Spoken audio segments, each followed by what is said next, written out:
Welcome to another episode on the Phoenix Rising podcast, journeys of descending into the mysteries and rising from the roots. I am your host, Lisa Hillier, spiritual mentor and priestess. I have guided hundreds of women through my one-to-one mentorship, online courses, and Patreon portal into the mysteries within them to rise rooted into their sovereign selves. And today I have Sarah Jenks on the show with me. And Sarah Jenks is a priestess and founder of a global sacred feminine temple. Her sacred practice and teachings weave together the mysteries of ancient Avalon, earth-based practices of her Celtic and Germanic ancestry, the feminine path of Mary Magdalene, and the ancient Egyptian practices of anointing. Sarah offers live experiences, courses, and community that are grounded in unveiling your true power and mission so that you can create the life you're meant to live. And this is such a beautiful, powerful episode weaving the magic of Avalon. Can't wait to sink in with you. Welcome to another episode on the Phoenix Rising podcast. And I'm here with Sarah Jenks, and it feels like lifetimes in the making, just those soul connections where you've never actually met, but you feel like you know each other. So I know. I'm I'm excited. so grateful to be here with you. It's so fun to just hang out in the 3D, since I know we're hanging out in other realms all the time. All the time. Definitely in Avalon, for sure. Yeah, for sure. So I'm really excited for this conversation and the priestess path and weaving in Avalon and all that magic. Thank you. So welcome, Sarah. And we'll start with the question of what has been the journey that has brought you to the work that you're offering the world today? Well, I grew up in a very traditional household, very loving, grew up going to church, grew up living outside of Boston in the States. And I had a very clear path of success laid out for me. Both my parents were very successful. I graduated top of my class in high school. I went to the #1 liberal arts college in the country. My friends from college are now like CEOs and work in the CIA and, chief medical officers and, really super traditionally successful humans. And I never quite felt like I fit in. And yet I didn't feel like I had permission to do anything different. And of course, I felt like I needed to be really grateful for being in the position that I was with all the privilege that I had. And I wanted, of course, to make my parents proud. And so I just kept sort of plugging away, trying to follow the rules and create a really, great life. And I met my husband in college, and he was on his way to medical school. So I was like, check on the doctor husband, and then we both moved to New York City. I got a really great job in marketing, and I was an account manager for really top brands. And I was just completely miserable and didn't feel fully expressed at all. And I decided to, at the time, quit my job and go to the Institute for Integrative Nutrition, which felt like the weirdest, craziest, most out of the box thing I could possibly do was be a health coach. And so I did that for many years. I created a really successful emotional eating company. And the weekend we got married, Jonathan started his residency in San Francisco. And so we moved from New York to San Francisco. Just leaving the East Coast felt like a huge departure from my path and the path that I was following and thought I would do. And I was feeling really untethered. So I started going to therapy. And I was working with this amazing therapist in her home office. And one day I walked in, and she had these chairs on the floor, and there was you could still smell incense in the air. And there are these paintings of these beautiful women that sort of looked like goddesses to me. And I walked into the room, and my entire body started getting goosebumps, and I just started to cry. And, I always get emotional when I come back to that moment because I felt like I was home. And there was this whole other side of me that was asleep that woke up in that moment. And I was remembering the feeling of being in a sacred feminine ceremony. And so my therapist looked at me and she goes, "Oh," and she could tell what was happening. And I said to her, "What happened here?" And she just replied with, "I'll tell you when you're ready." Mm. And so she started seeding some more sacred processes during our therapy together. And then finally revealed to me that she did this sacred feminine work outside of being a traditional therapist. And I said, "I really want to come. Like, I want to come." But I thought that this was like the coolest secret club that you could possibly imagine. And I'm literally in therapy in a polo shirt and pearls. Like, I was very much in my preppy traditional sort of suit. And I remember coming into my first ceremony, and I had this, what I now call like the conditioned part of me, and then my true essence sitting in the circle with me. And it was just unbelievable to feel how quickly I knew myself better after just sitting in ceremony for such a brief period of time. And so I continued to go to temple and sit in ceremony, and I didn't tell anybody. I was, running my successful emotional eating program, and, a closeted, priestess. I mean, I wasn't a priestess at the time, but I was studying with a priestess, closeted spiritual woman. Didn't tell barely told my fiance, or he was my husband at the time, barely told my husband, didn't tell my friends. I had two separate lives. And then every time I sat in ceremony, I just kept getting the hit that I couldn't live two separate lives anymore. So I started slowly telling people what I was doing. And then when I started doing that, I started hearing in ceremony that I was meant to actually teach this work. And that felt like a total shocker to me. I thought I was going to run a successful company. I didn't think I was ever going to do anything spiritual. But yet, as I started to deeply listen, it started to make more and more sense. And I started to see how my whole life had actually been guiding me to my role in this lifetime of being a priestess. And 5 years ago, we bought a retreat center with a temple on it. And I've been doing this work here in New England and online. And just this past summer, I was ordained by my mentor, Elaine Kalila Dowdy, who was my therapist, who introduced this work to me. And we've been working together for, gosh, it's been like 11 years now. And that's how I got here. I love that. I had so many goosebumps hearing stories like that, remembering, because it feels like we come earthside and then there's all this conditioning and programming that takes us away from our truth and our medicine and our magic. And then we have those moments of remembering where it's like, oh, there's something really ancient and beautiful about this that's calling me deeper into the self. So priestess, who is the priestess for you, and what does she do? What does she embody? So for me, the priestess is a master of coherent space and creating a certain quality of frequency in a group of people that allows you to really feel that difference between your conditioning and your true soul self.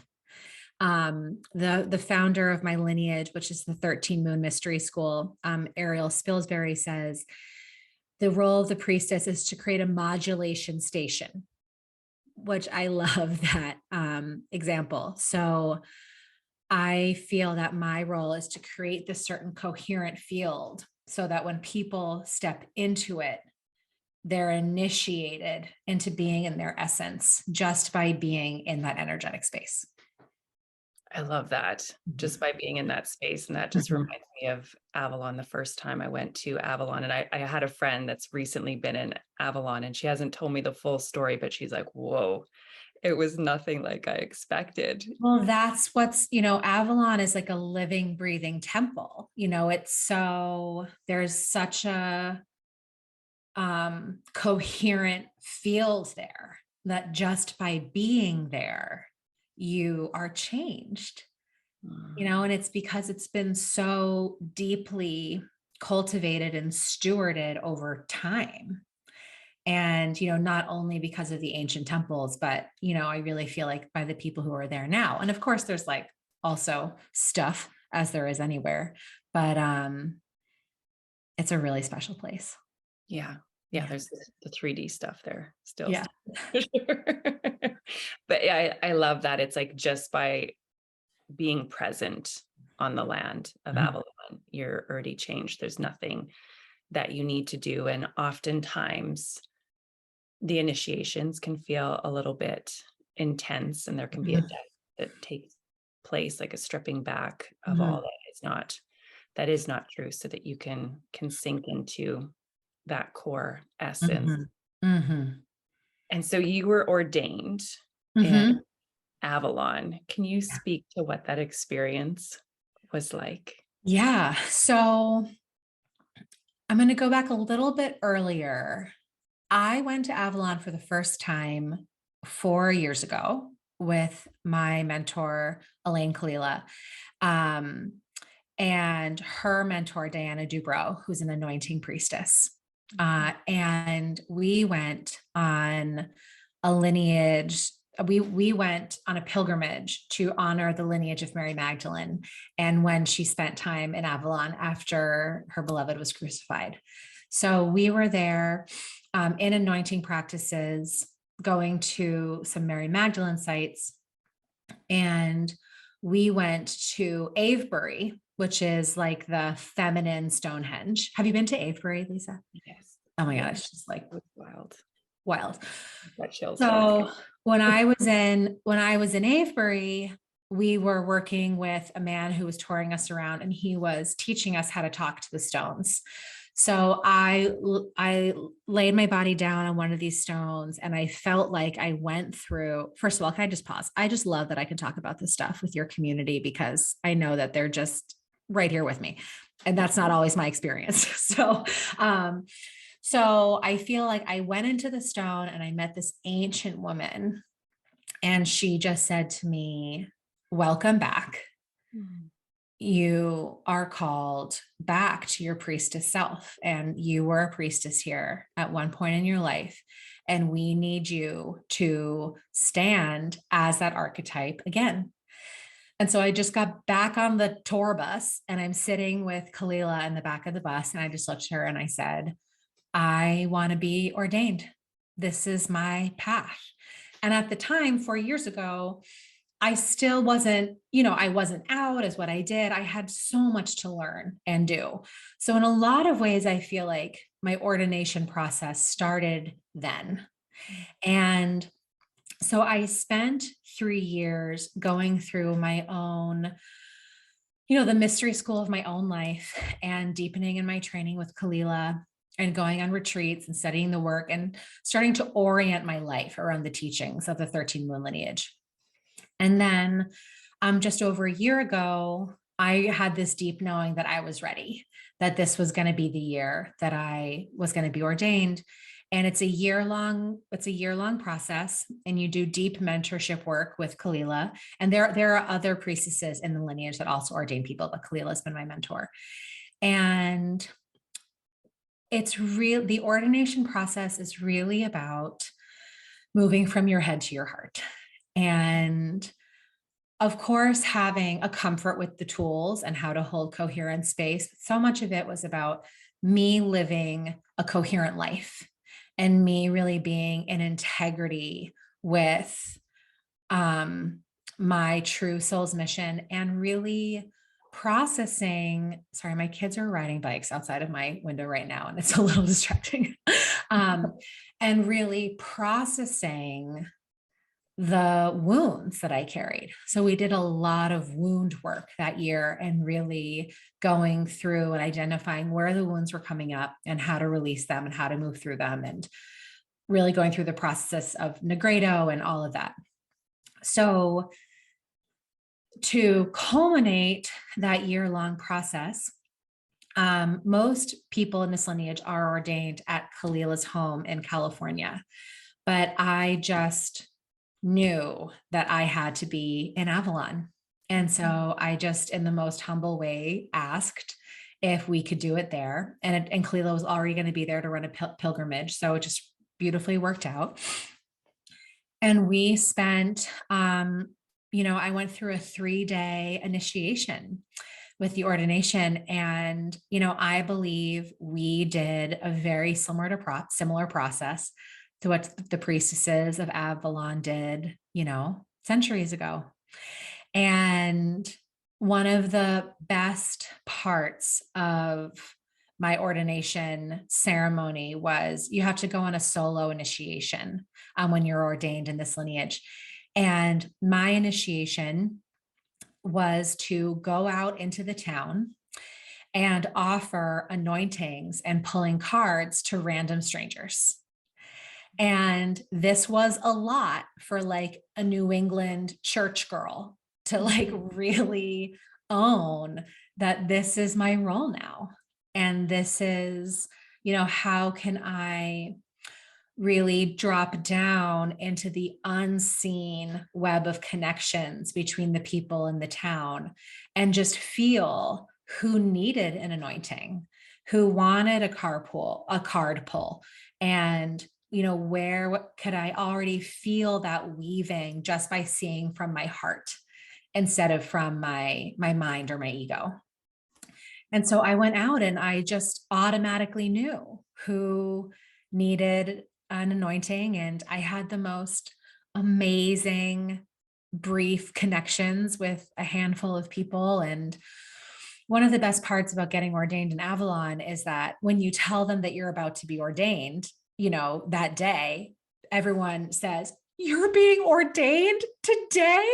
Congratulations." They start to cry and they're so happy for you. And to be in a place where your ordination is treated like you're getting married was so profound and healing for me and really special. And after I went through that initiation, we went to the White Spring, and I thought that Kalila was going to get in the spring with me and baptize me. And, if you haven't been there, it's this amazing cave, and the White Spring holds the masculine energy, and it's this like frigid water, and it comes out the side of this mountain and fills this pool, and there's beautiful candles lit everywhere. And this is where the priestesses were baptized. And so I was ready for Kalila to take the chalice and dump a bunch of water on me. And she just handed me the chalice and said, "On this path, you are a sovereign being and you baptize yourself."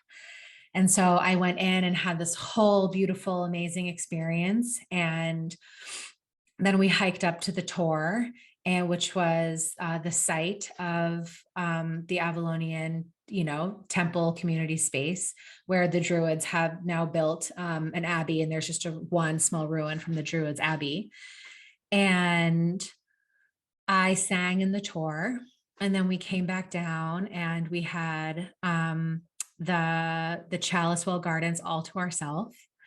And I took my vows there and went through a beautiful process with Kalila, and that was it. And it was just the most sacred, profound experience of my life. It was amazing. That sounds so beautiful. It was so beautiful. The White Springs is one of my most favorite Oh my gosh. places on the planet. Yeah. I went on a retreat. My first retreat there was with Rebecca Campbell. Oh, I love Rebecca. I saw Rebecca when I was there. We had dinner. It was so great. It was so crazy because she wasn't living there at that time. and she was speaking about living in London. And in my mind, I'm like, you should live here. Like, it just made so much sense that she should live in Glastonbury. And now she's there, and it just feels like such a, like Avalon is calling her priestesses home for Yeah. sure, to do this sacred work. Can you speak to Mary Magdalene and who she is outside of the church and religion, like who she is in her true essence, and the union with Yeshua and that Mm. sacred marriage, Yeah. or almost like that union of the two? Yeah. Yeah. It's a beautiful question. So the way I have come to know Mary Magdalene is as the feminine Christ. So a lot of people will say she was Jesus's favorite disciple. And I'm not into that. I feel like she is in a non-hierarchical relationship with Jesus. And I put them on the same plane. And I believe that Mary Magdalene holds the feminine side of the Christ being, where Jesus holds the masculine side of the Christ being. And it's their love and their union that creates the sacred third of love. And they're just here to be a representation of that Heiros Gamos that we all, I believe, are seeking to experience within ourselves. And I, through my work with Mary Magdalene, what I have really felt is that she is the way of the body, and she is the way of emotions. She is the way of the shadow work, of pleasure, of, and being the anointing. Christ means anointed one. And so Jesus didn't become the Christ until Mary Magdalene anointed him. So for me, she's really about the material, physical piece of this sacred experience. And I think this is so beautifully illustrated in that, when we often will celebrate the crucifixion of Jesus and his ascension, but I believe it's about the whole story of Mary Magdalene and Jesus together. So Jesus was crucified, and he ascended because Mary Magdalene was still on earth, and anointed his body and allowed his soul to sort of be preserved and live on. And then her part of the story was she stayed embodied in human form for another 60 years and went to Avalon for, they say, I think it was like 3 to 6 years, and then went to France for the remainder of her life. And I love this allegory of how do we hold ascension and being embodied within ourselves at the same time. And so I really like to see her as, what the balance point to expansion, and a real teacher, and true embodiment of the sacred feminine, and how just a broken heart is a really big part of this experience sometimes, and how to be with the path of pain, and how that can really inform our process as women a lot of the time, and how to move through it and still make life really beautiful. The path of pain. That's Yeah. potent one, and it speaks to the initiations. I remember when I did my priestess training in 2019, it just started initiations of events that blew my mind, were incredibly painful, and it up this well of grief that needed to be processed and moved. And in your experience, what have the initiations felt like, been for you, and what's been on the other side?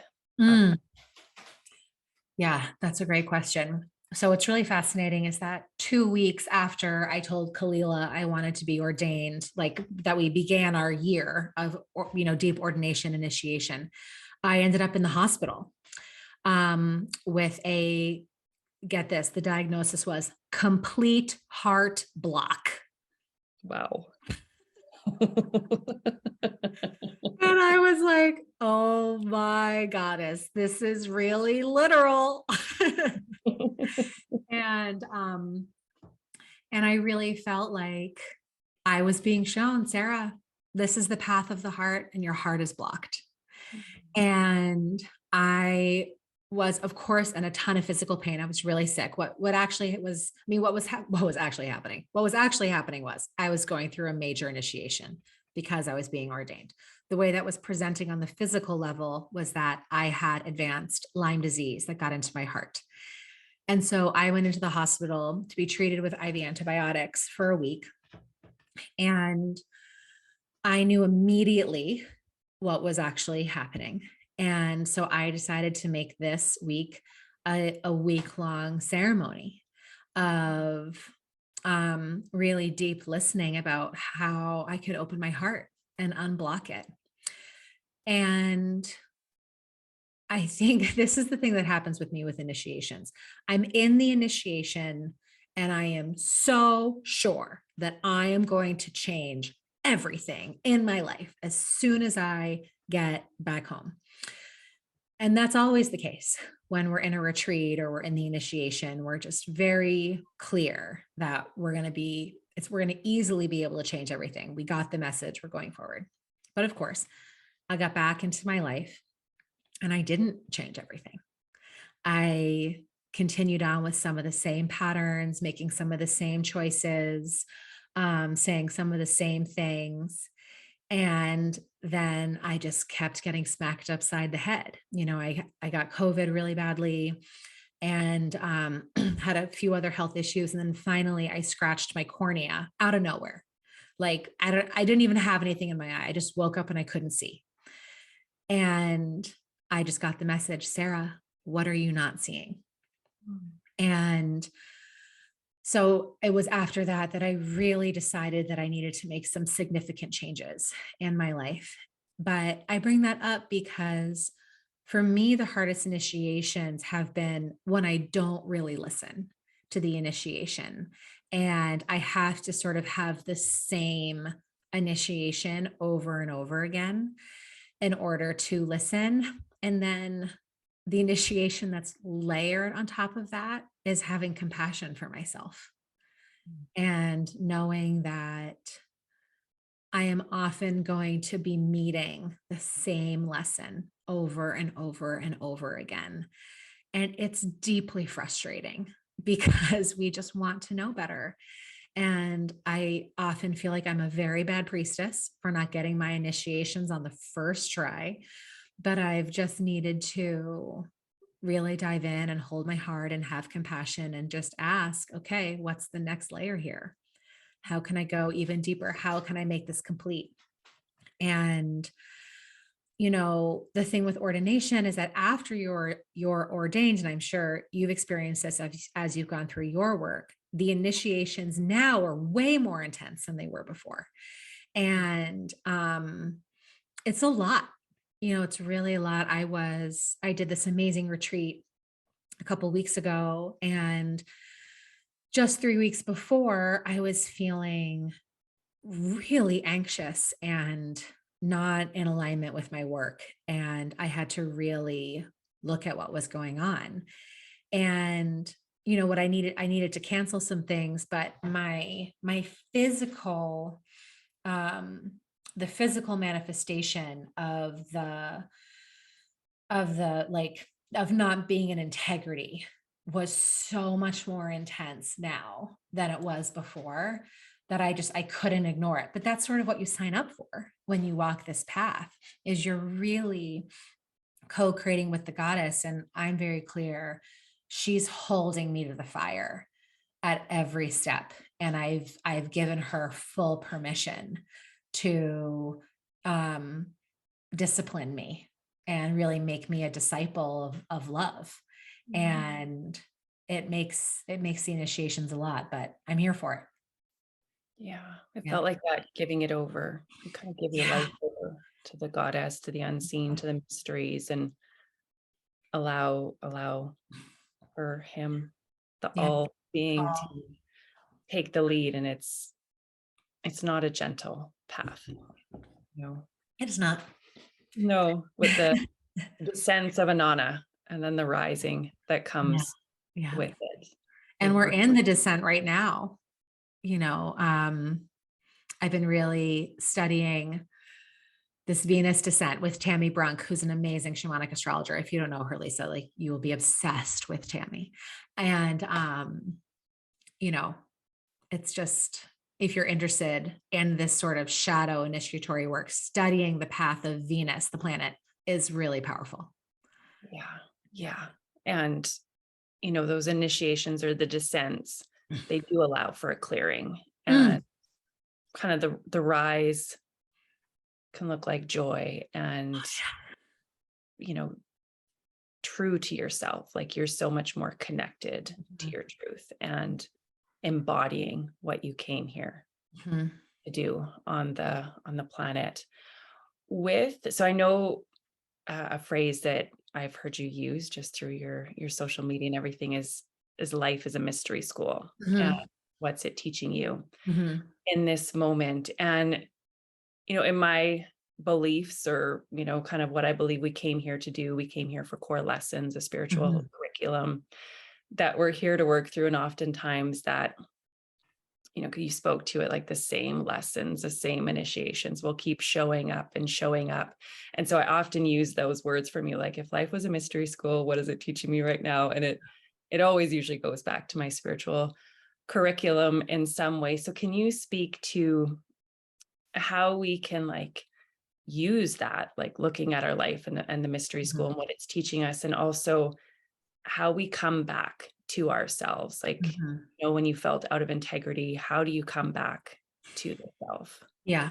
Yeah. That's such a great question. So I love that you're always talking about synchronicities and coincidences. And so I find that if you look at your life through that lens, and specifically the challenges of your life and the resistance that happens and the parts that feel hard, that's where the gold is. And what can happen is that, you know, living in a patriarchal society, women have been brainwashed to feel like we need to be good all the time. And so, because it's our survival instinct to sort of be good and be fine. And so, what can happen is that we will bypass the challenges or silently blame ourselves for creating it or causing it, and never moving through or seeing it as an invitation. So, when I went into the hospital, I could have spent the whole time beating myself up about not taking better care of my body or not noticing that I was sick and not getting medication earlier. And I could have gone into all those things. But there's a difference between beating yourself up and learning the lessons, Mm. right? So instead of saying, I should have known better, we can say, I guess I didn't know this at the level I needed to yet.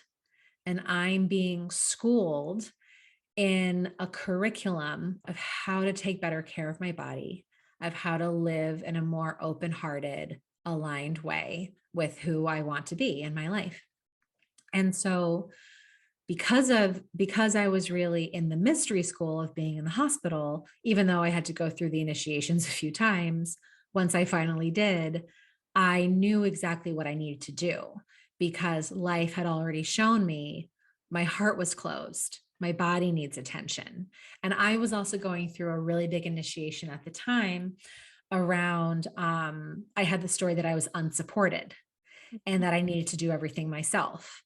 And then, of course, here I am in the hospital. I can't do anything for anybody else, even myself. And I was so supported. I had friends who were rallying around me. My family was rallying around me. My husband was rallying around me. My mother-in-law came to live with my kids. My mom came to the hospital every day. And then I felt the goddess there, and I felt Mary Magdalene there, and I felt Jesus there. And I just realized how supported I was. And if I wasn't looking for clues, I never would have gotten that message. And I would have probably continued with the story of feeling unsupported and then constantly attracting relationships that weren't actually supportive for me. And so I just, the key is just to look for the patterns and to um write down, like literally I'll write, I have journals full of like, what is life teaching me? And to actually, like, if life could talk, what is she saying? And then to just try to be an A student, which I'm actually good at doing, but like in calculus. And so now I just try to do it, with the sacred work. Yeah. Yeah. Yeah. And are there like tools that you use to come back home to your body Mm. to, I don't know, it just feels like that deep rooted into the womb, Yeah. Yeah. Alice. Yeah. I have a few things that I do. Um, I It's really good for me to have days, at least once or twice a month where I spend all day in ceremony by myself. And so I turn off my phone and I set up, a very beautiful extra big altar for myself in my temple, and I just sort of see where the day takes me. I pull cards, I journal, I listen to music, I just go deep into empty presence. And so when things are like real bad, that's what I turn to, because it's like kind of hard to find a whole day, to do that stuff. Um, and then other practices, I will, return to nature. I'll go out into the woods with my drum and just sit with the tree and drum. And another tool that's been super important to me is getting together with my women who really get this work and practice it on their own, where we're held in a non-hierarchical circle. And, I've had to call in an SOS before, but we also just try to meet regularly. And so we can each bring whatever is coming up for us in the mystery school of our life to that circle to be held. And that's, I will have profound before and afters after just spending like 2 or 3 hours with women. Mm, Yeah. yeah. Like that connection of the womb, the Yeah. thread that's woven, that's Mhm. unseen, and it's so powerful. And that was one of the greatest teachers of my first time in Avalon, is I'd never allowed women to hold me in that Mm. space. And that sisterhood wound is such a powerful one, where it's hard for women to allow themselves to be truly seen Yeah. in front of other women. With that, can you speak to the distortions that have kept women separate from trusting other women, from trusting men, from speaking their truth, kind of that witch wound? Yeah. Um, there's a lot of distortions that keep women separate Mhm. from their truth. And for you, why that was instilled and inflicted on and Yeah. projected on us? Yeah, that's such a great question. Let me feel into the threads that are like most important here. Um, so the thing I want to speak to is that for so long, our sameness was safe, that in order to survive, we had to be the same as our community, as our family, as our lineage. And so we've been wired to believe that being different is unsafe. And so what can happen in communities or family lineages is that when there's a person who's being different, we feel unsafe. And I think often older generations worry that this younger generational person, they're going to be unsafe because they're straying from the herd. And in a lot of ways, when we lived in communities and there was, more unrest in the world, thousands and thousands of years ago, it was true that if you left the community, you would probably be killed and die. And we haven't evolved much past that. But I think it's always really important to separate our primal triggers from what's actually true in our current culture and society. And obviously, we're still unsafe in a lot of ways, but there are a lot of ways that we are actually safe to be different in this day and age. And so I always try to tell women to understand that just because you feel like you're going to die doesn't mean you're going to die. That feeling was there to protect you, you know, many, many, many, many, many generations and lifetimes ago. But we have to learn how to tell the difference between I'm going to die and I'm feeling uncomfortable, and to allow ourselves to just to sit with discomfort more and to allow ourselves to be different. The other thing that happens oftentimes in friend groups is we see wanting to be different as a rejection of somebody else. So there's this belief that you being like me means you accept me. And that's actually not true or a healthy way of being. That's like an unspoken agreement that happens within families or friend groups. The truth is that you can be different and accept someone for who they are at the same time. And so I think it's really important to really look at our unspoken belief systems and how we relate to people, and to create new paradigms and new ways of thinking, and to tell ourselves, I can be different and safe. I can be unlike someone and still really love who they are. And when we get into the paradigm of the soul path, we realize that we're each as unique as our fingerprint, that we're not here for the herd mentality anymore. And in this age of Aquarius, we're really being called more than ever to stand in our unique frequency. And when we can deliberately shift the paradigm that we're going to stand for, it becomes so much easier to actually stand in your soul's work and as the unique frequency that you are. And then, of course, there's so many layers when it comes to men and women. And, I work with thousands of women on their growth, and so many of them hit a point where they feel unsafe to grow more because they're worried that their partner isn't going to accept them anymore. And long ago, that meant that they would be out homeless if their partner rejected them. But quite honestly, a lot of women haven't set up sovereign lives for themselves and can't really take care of themselves. And so do feel a sense of true dependency on their partner, and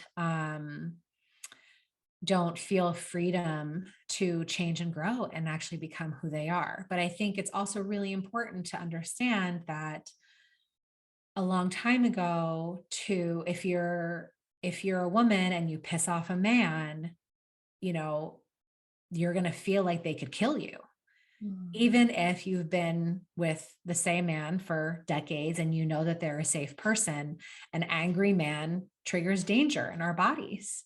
And so it's really important to hold and be there for that trigger and tell that more primal self that you're not in danger, you're just having a hard conversation.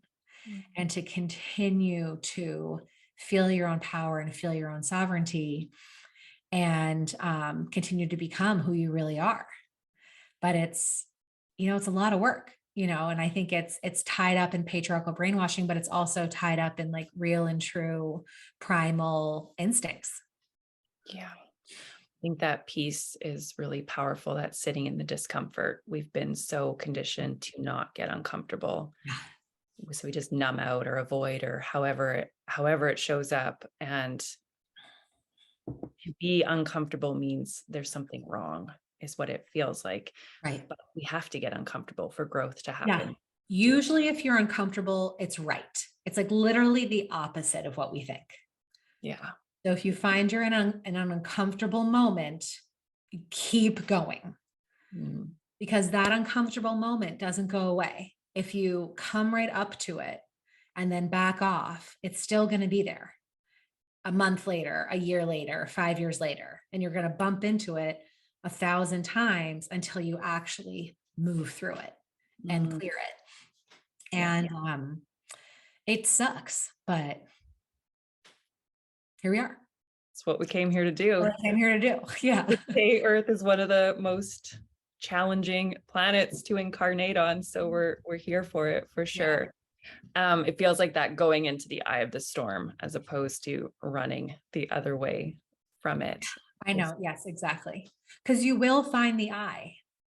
Yeah. You know, Kalila, my mentor, always says, "Are you willing to thread the needle?" And that's the alchemical process of transmutation, going all the way into the fire and just sitting in it and breathing and being there and allowing it to transform you. It's uncomfortable, but I used to really want to go around. I wanted to go around.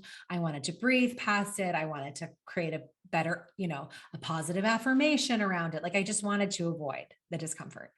But I'm a Venus and Scorpio. And so like, I'm actually here to learn how to be the deep sea diver. And man, once you just remember that you just have to thread the needle, it's how you come out the other side is really amazing. Yeah. Venus and Scorpio. That sounds potent. Mine's in Capricorn. So I'm I love that. That much softer. So resonant to me. Well, you need to do some work with Tammy, because Tammy has this whole body of work around the evolution of Capricorn and how there's like a lot happening with that archetype right now on the planet. Okay. I'm going to have to look into that for sure. Look into her work.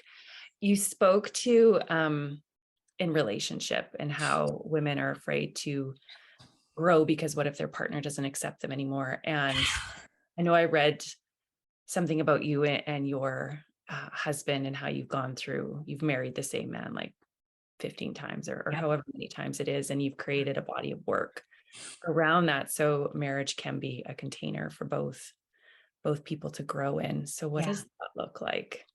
Yeah. So Jonathan and I met when we were 21 in college. He was a college football player and I was like the lead party planner. So, we're different now. And I didn't feel like there was a curriculum of how to grow up with a partner. And what I found was happening with us is that we were growing separately. Jonathan was growing more as a physician and in his career, and I was doing more inner growth. But we were still growing.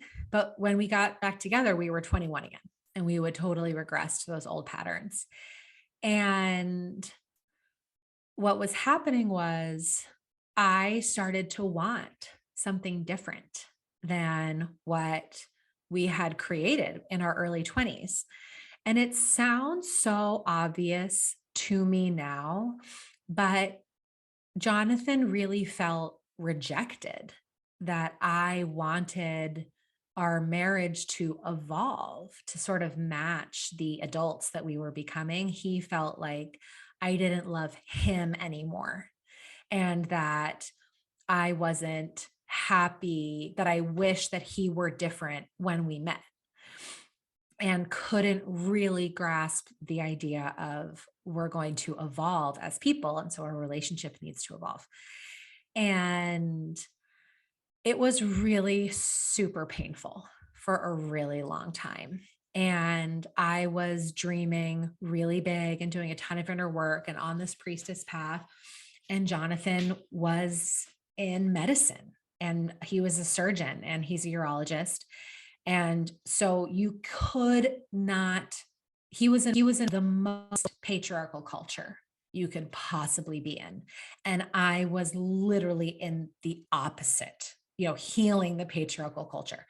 So we were really great medicine for each other. But it was really hard and super painful. I was also having babies and was the primary breadwinner at the time that we were really hitting a flexion point. So I had to finally, and what I also noticed was that we were caught in this dynamic where only one of us could grow and the other person had to support the person in becoming successful.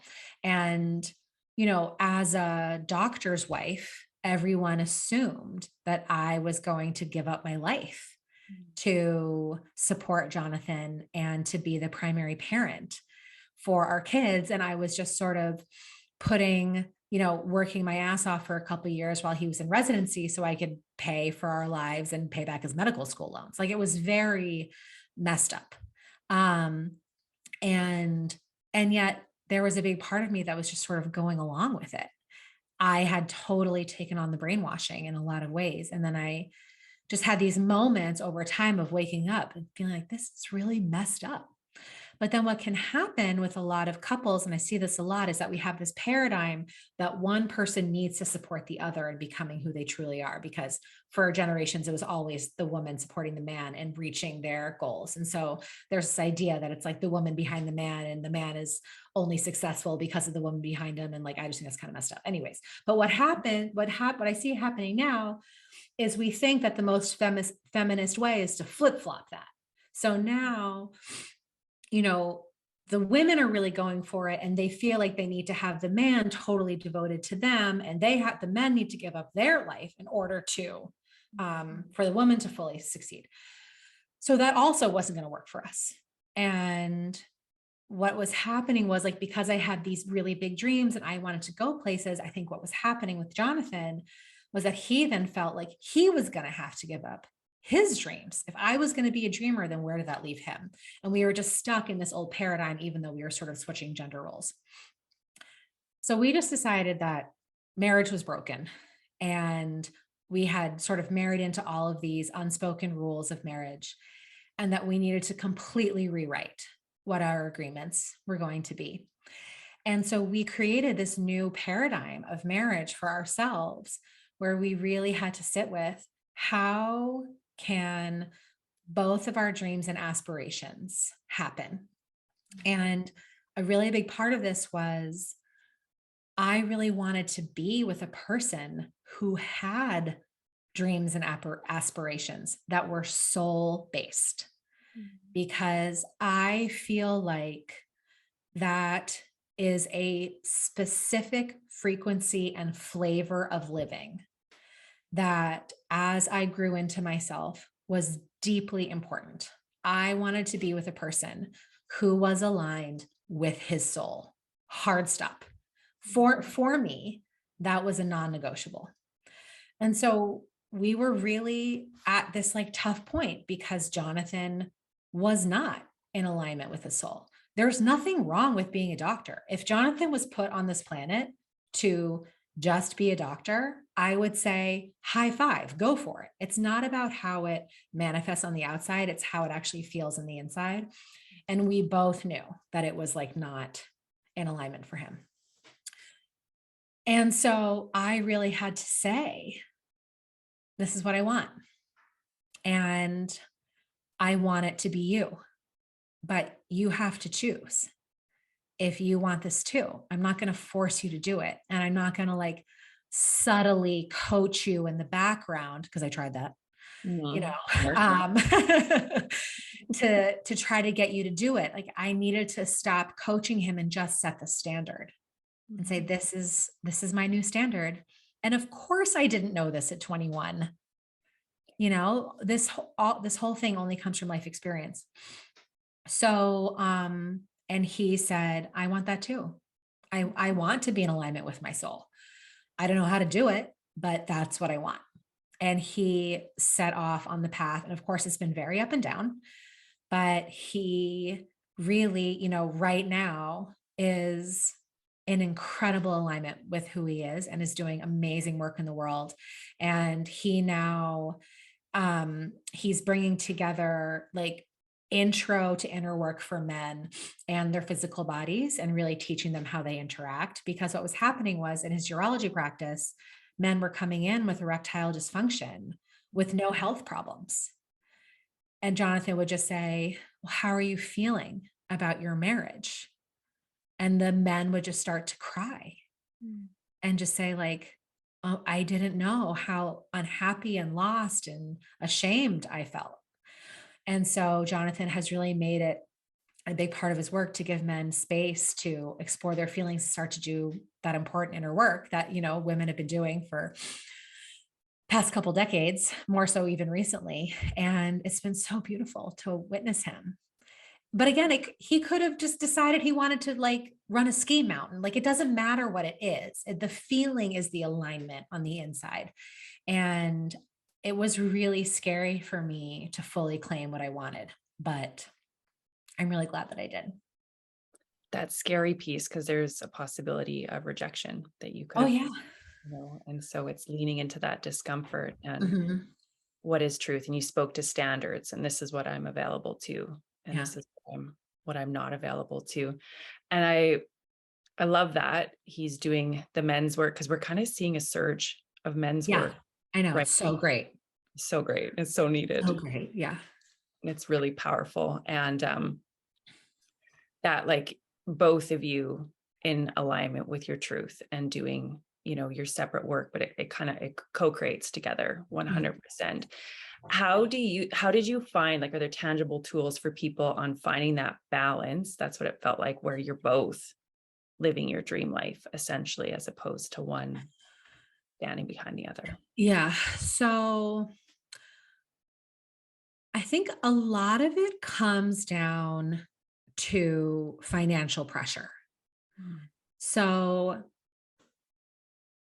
I mean, at least that is the excuse a lot of the time. So I think it's the first thing to handle for both people. So, something that Jonathan and I got really clear on were our financial agreements and really understanding the difference between our needs and like the fluff in our lives. And when we realized that the amount of money we actually needed to survive and to make sure our kids were clothed and healthy and, loved, and to not put us in like a total survival situation was not very much money. And when we got down to that basic, we both felt a lot more freedom to be more creative with what we're doing in the world. And then that was a big part of it.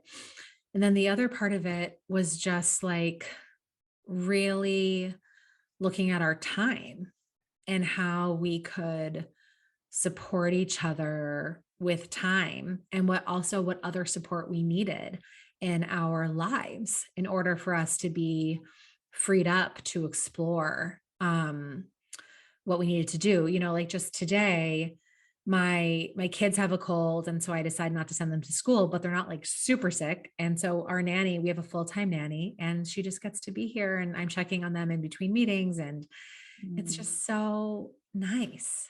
And I think to have the conversation with your partner around what do you need to thrive? What do you need to go for it? Because usually, if one of the people in your relationship isn't fully going for it, the other partner is benefiting from that in some way.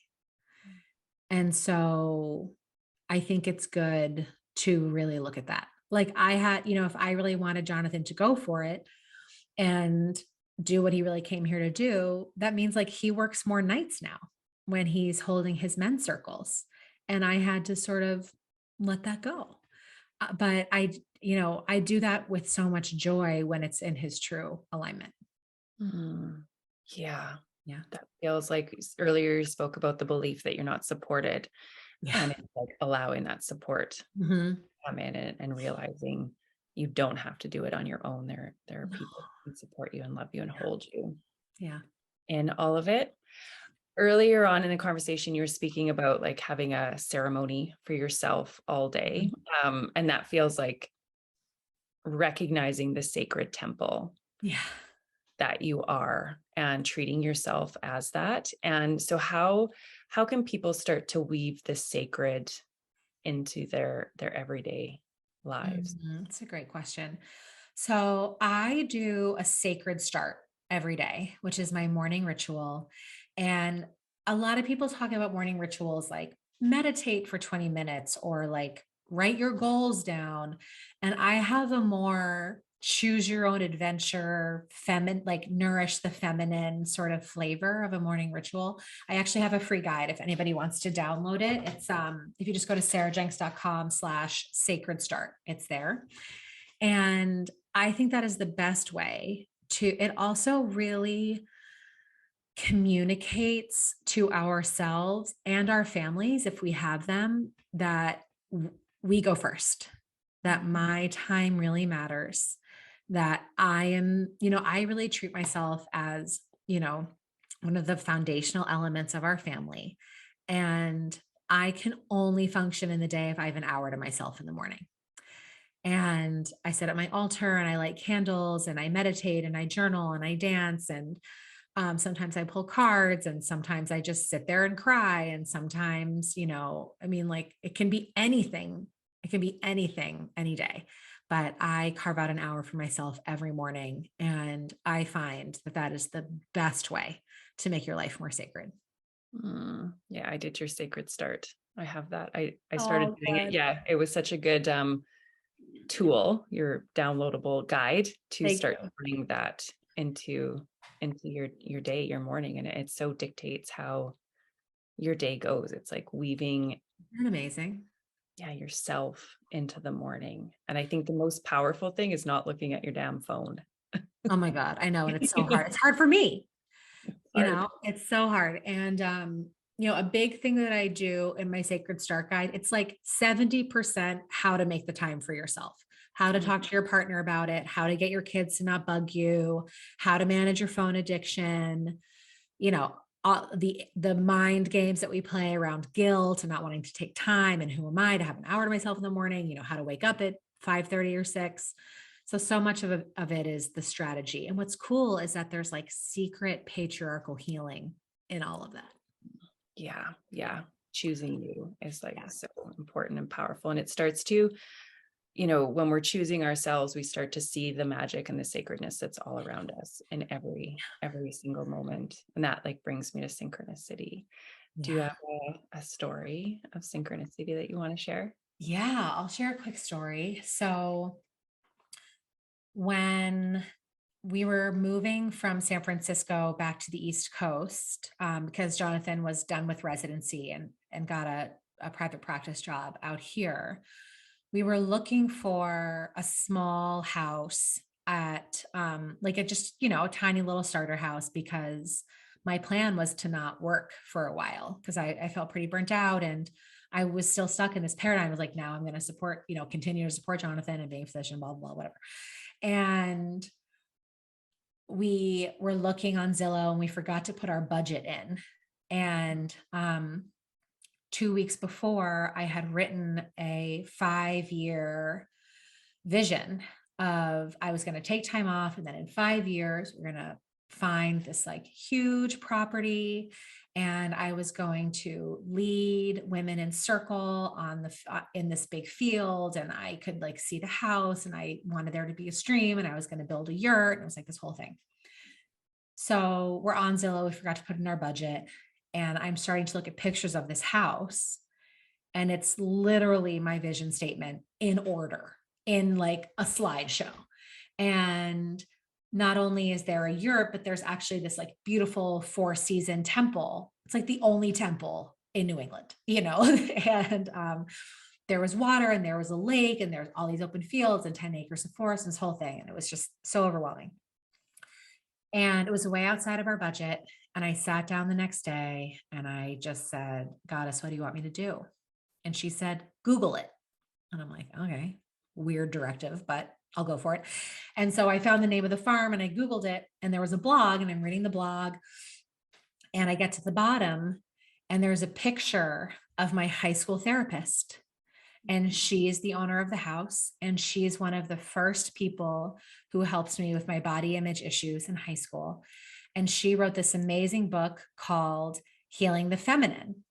And it was one of the first books about how to use the sacred feminine in psychology. She wrote it in the 90s. And so I just had this, it was crazy, just like that. Not only did I already know the owner, but she had actually been doing the work that I am now wanting to do. And I got on an airplane, I came to see the house. And it turns out that she had a whole ceremony and sent up smoke signals with the local Native American community here to call in the next owner of this property the day I found it on Zillow, because it was on the market for 2 years. Wow. And so we ended up coming up with like a 2-part buyout. And it's so interesting. I'm actually realizing this like just in this moment. So I love when we can talk about these synchronicities because they're like living, breathing things.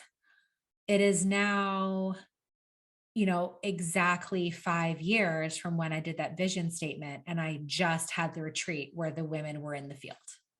That's crazy. And I was having this moment during the retreat where I was like, why did I not do this sooner? Because it was just so amazing. But I'm just getting like, there was a process I must have needed to go through in order to be ready to actually hold this space here right now. And so we just never know what the journey is going to be like. And we really just have to continue to watch for all the synchronicities and all of the clues and keep following the breadcrumbs, because all of a sudden you wake up and you realize exactly what you asked for has happened, but you didn't feel like you were making it happen the entire time. It's that trust, like that deepest trust and faith. Mm-hmm. Yeah. That's wild that just happened. It's like divine timing. Total divine timing.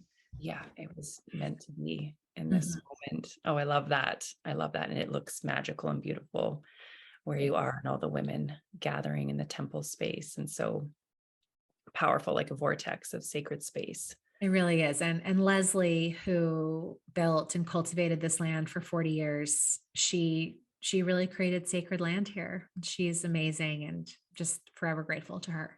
Yeah. Oh, that's beautiful. Yeah. Beautiful. What has been your biggest lesson along the way?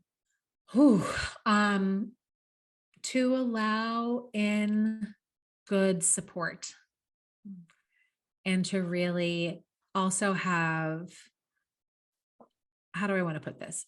Realizing that when I'm not supported well, it's usually because I'm not fully allowing myself to be supported. Yeah.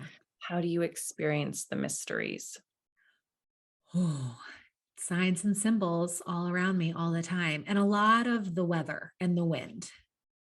I really feel like the wind really talks to me. Yeah, that made me think of the trees too. The trees are all talking to us and guiding us for sure. Yeah. How do you root into the self? By sitting on a tree. Yeah, just feeling that root system. That really helps me come back to myself. Yeah, so powerful. Is there anything that you want to add to this beautiful conversation before we close, love? Yeah, the thing that's just on my heart in this moment is that this, a lot of us who will choose to walk this path, we will be the first people in our family and in our friends to do so. And to trust that calling and that you have everything you need in order to go first. And we can't wait to get permission or to feel accepted by the people around us in order to fully step in. We have to be willing to step in and move forward without the permission and acceptance from people around us. Yeah, that's powerful. It's like you first and the universe responds. Yeah. And it's a huge leap of faith and it's brave and courageous, but it's where the goddess is calling us right now For sure. I love that. Thank you so much for this. Welcome, Lisa. Thanks for having me. Yeah, so good. Beautiful conversation. Will be in the show notes where everybody can experience your magic, and the sacred start is so, so powerful. So thank you, love. Thank you. Thank you so much for joining me for an episode of the Phoenix Rising podcast. Please like, share, download, subscribe if you enjoyed this episode, and I will see you next week for another episode on the Phoenix Rising podcast. Sending so much love.